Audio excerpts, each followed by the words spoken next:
Ilalagay nyo lang is 3 to 5 seeds. Nagigets? Yes po. So, hindi pwedeng madami, hindi rin pwedeng sobrang onte kasi mamaya, yung dalawang yon hindi tumubo. Okay po? So, kapag naman po ang inyong itatanim ay namumunga, like nagiging puno or plant, okay, isa-isang ganito, isa lang. Para kapag nilipat natin mga anak, hindi nyo na kailangang paghiwalayin.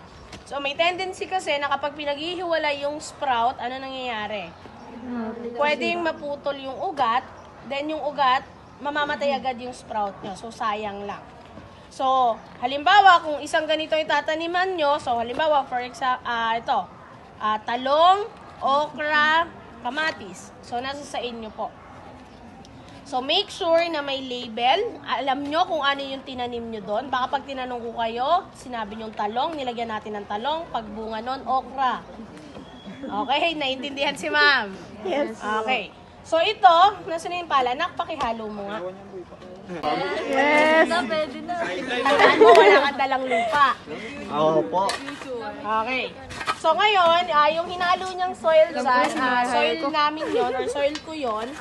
So, pwede niyo siyang gamitin or ibibigay ko siya sa inyo bilang panimula sa paglagay niyo dito. So, kung mapapansin niyo, hindi lang siya direct garden soil, but meron din siyang tinatawag natin na loam soil. So, yung loam soil, yung nabibili sa mga garden, sa mga tindahan ng halaman, na kung saan yung parang may ipa na itim. So, hindi rin kasi ang mga anak pwede na yun lang. Yung mga ganito, durugin nyo lang mga anak ha. So, halimbawa ito. So, sa paglalagay po ng lupa sa ganito, so make sure may butas. Bakit? Para hindi malunod yung halaman or yung mismong buto natin. Ngayon, sa first layer nyo mga anak, lagyan nyo lang ng ganyan. So, hindi nyo na kailangang i-press down na ganyan. So, katulad lang nung ginawa ko kanina. So, lagyan nyo lang po. Okay?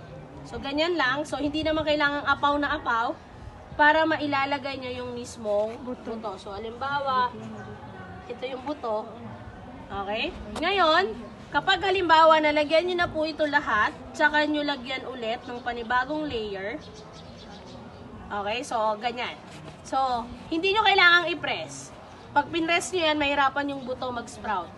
Okay? So, para pag diniligan nyo, kapag diniligan nyo kasi yan mga anak, kusang lulubog yung lupa.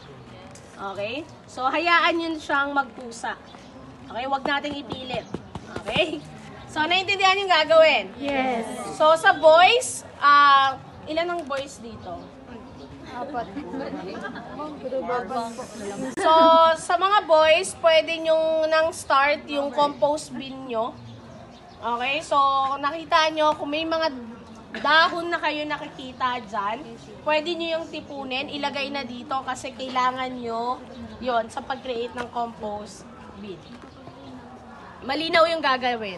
Yes. Okay, so you may start po. Butasan muna ng maigay yung ganito nyo. Lagyan ng section, label, saka pangalan ng grupo.